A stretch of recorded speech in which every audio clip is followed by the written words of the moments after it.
For some reason, they wait until Trae Young gets traded for absolute pennies, and then they decide to leak things to Shams. Now suddenly, for the first time, Memphis is entertaining offers to potentially move Ja Morant ahead of the deadline. Oh, so now you want to pivot? Apparently, rival executives believe the Grizzlies are prioritizing draft picks and young players in return. Draft picks? Young players? Let's be serious for a second. Trae Young just got traded for CJ McCollum and Corey Kispert, and you were out here thinking you were getting Dylan Harper and picks? Like Memphis is just gonna say, yeah, Trae went for nothing, but Ja is different. No chance. So never mind all that noise. Then suddenly, Dante calls Sean. No, actually make our move now. None of this makes sense. It's like a house in your neighborhood sells for $200, okay? And you have the exact same house, but you were asking for $1 million. Good luck with that. Now, the Grizzlies might not even have a choice anymore, because ESPN's Michael Wright reports that Ja has already been telling people he's done playing for Memphis. And that lines up with what Kevin Durant was hinting at earlier, even trash-talking Ja, stat a while back. So teams might be desperate enough to go after him,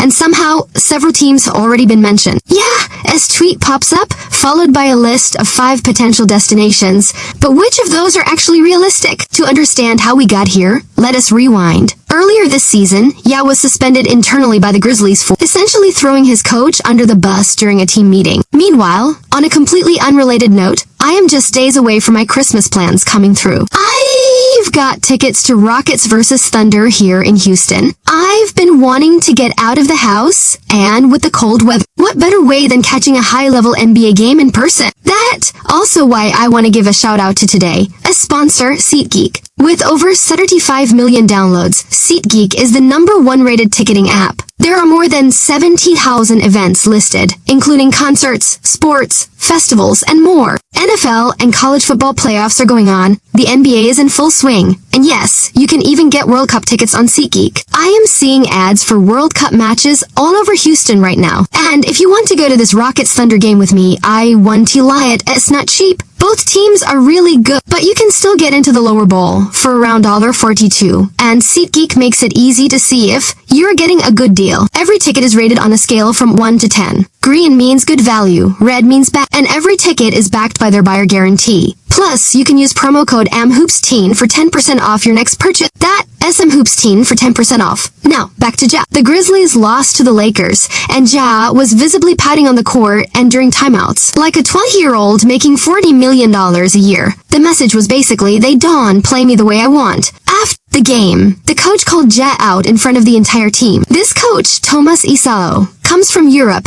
and brought a very direct, no-nonsense style. His philosophy is brutal honesty. He essentially told Ja, you are holding us back. You can act this way, but you are hurting everyone. And he made sure the entire locker room heard it. In Europe, that approach works, but this in Europe, these Aaron T fringe players fighting for roster spot. This is a superstar in Memphis who sells 1 million shoes. The response you hope for would be maturity and professionalism. Instead, you get a guy making gun gestures after already being suspended for gun-related issues. So yeah, that approach did work. Ja was mad for a very specific reason, and it directly impacts his trade value. Ja really broke out in 2022, his 3rd season. People forget he was the #2 overall pick. He won Most Improved Player that year, averaged 27 points, made all-star teams in 2023. The offense was built entirely around him, but then everything fell apart. Suspensions, injuries, missed time. He has missed about 50% of games since then, so the Grizzlies adjusted. They slowly moved away from building everything around Ja, basically saying, we love you, but we can't depend on you. They hired Noah LaRoche and shifted toward a more ISO-heavy offense, less pick and roll. Ja hated it. Eventually, Taylor Jenkins got fired. Now, under Isolo, Ja hates the rotation patterns and minute distribution. The result? One of the worst seasons of Ja Morant's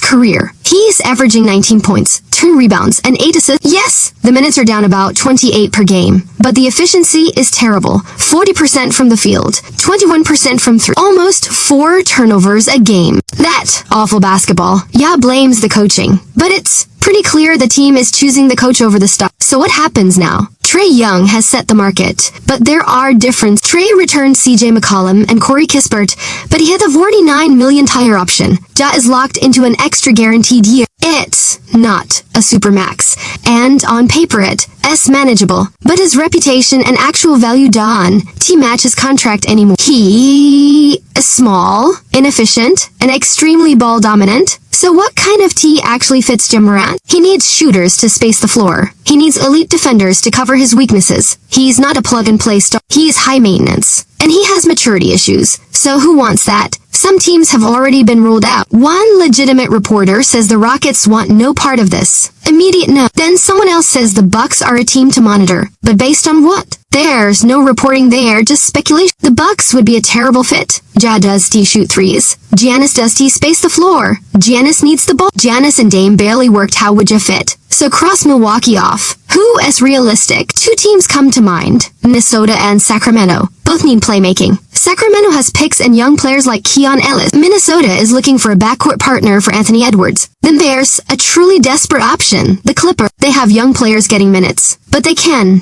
afford to give up more first-round picks. And Harden plus Ja would be a disaster. So if Memphis really expects picks and young talent after the Trae Young trade, they are living in fantasy land. And then, conveniently, another report drops saying Memphis is still open to building around Ja. How convenient, because in reality, they don't have a choice, except now they've completely alienated him. Ja reposts something about loyalty and survival mode, acting like a middle schooler online. So yeah, this is a messy situation, and it's not getting better anytime soon. And that Trae Young trade, I already did a deep dive on that, because selling that low is absolutely insane.